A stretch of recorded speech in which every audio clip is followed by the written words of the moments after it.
How Kasia met Kapila. This tale is from Odisha about two friends, Kapila and Kasia, who loved each other very much. A strange incident happened one day, which later led to their separation. Did Kapila and Kasia reunite? Let us know about it. When Kapila grew up, he went to work in a rich man's house. The rich man had a large herd of cattle, and Kapila was engaged to look after them and had a son named Kasia.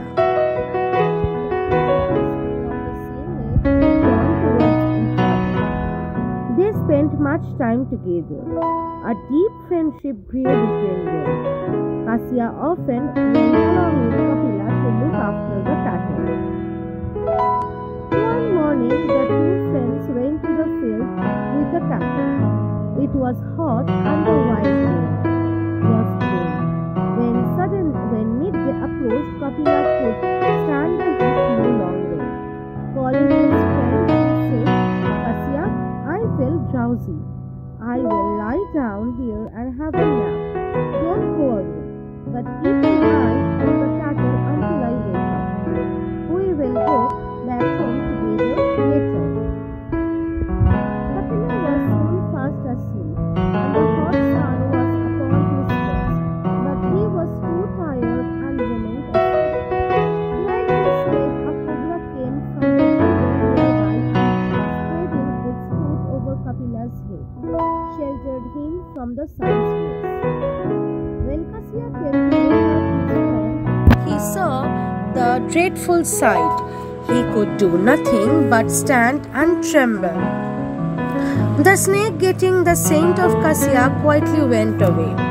Kasia ran up to his friend and woke him up. Even before Kapila was fully awake, Kasia said excitedly, "Oh, my friend, what a danger you escaped from. Do you know that a cobra was here and had spread its hood over your head while you were asleep? How lucky you are. The snake did not do any harm." The news of this strange incident spread like wildfire in their village. Many people said many things. Some old men gravely shook their heads and said, "This is most auspicious for Kapila. It just means royalty. One day Kapila will be a king." Whoever heard a snake protecting a sleeping person from the heat of the sun? This is not something which commonly happens. Everyone believed that Kapila would one day be a king. Once Kasia asked Kapila, "Will you forget me when you become a king?" "Don't laugh. Everybody says you will be a king one day." Kapila affectionately replied, "How can I forget you, my friend? If I become a king, I will make you a minister." Kapila often wondered whether he would really become a king. By and by, he lost interest in his work as a cowherd. Not long after this, he left Kasia's house and went to Puri. At Puri, he wandered near the temple and lived on the charity of the pilgrims. At that time, Bhanudeva was the king of Orissa. One day, as he was going round the temple, his eyes fell upon Kapila. Kapila was good-looking and well-built. The king, who had no son, took a fancy to the boy. "Who are you, young man? What are you doing here?" he asked. "I am Kshatriya boy," Kapila replied, "and looking for work somewhere." The king was pleased with this answer. "Would you like to work in the palace?" he asked. Soon Kapila became the king's personal caretaker. His gentle manners, keen intelligence, and hard work soon made him the king's favorite. Since King Bhanudeva had no son, he loved Kapila as his own son. "Why don't I adopt him as my son?" he thought to himself. As a king's thoughts do not take time to turn into action, Kapila was soon adopted as his son. Kapila was carefully educated. Besides learning from books, he also learned horsemanship, swordmanship, and archery, and soon became the captain of the army. He even won some battles for the king and quickly rose in popularity.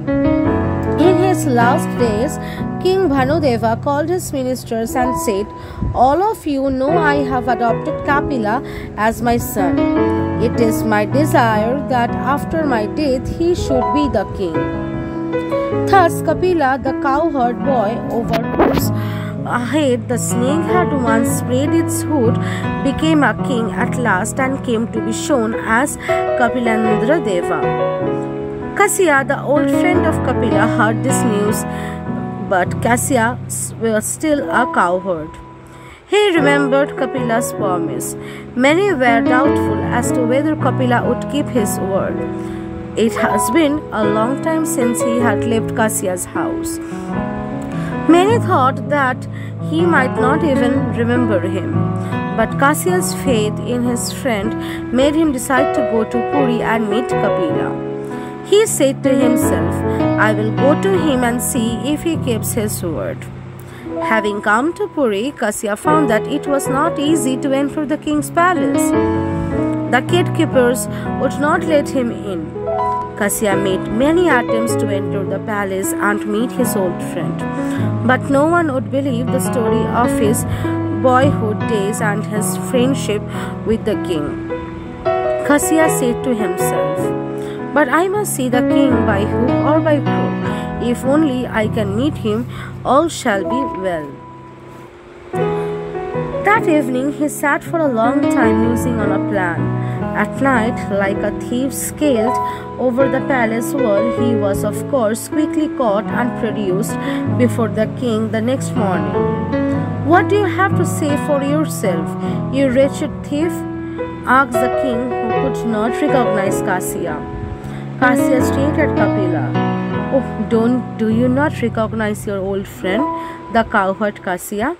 Perhaps you will know me if I tell you of the snake with its hood over your head, sheltering you from the midday sun. I am the same Kasia, your childhood friend. Often I came to your palace gate and begged to be let in. I was refused by your palace guards. Then I decided that I could meet you only if I entered the palace as a thief." From this royal throne, the king came down, embraced Kasia, and received him with great honor.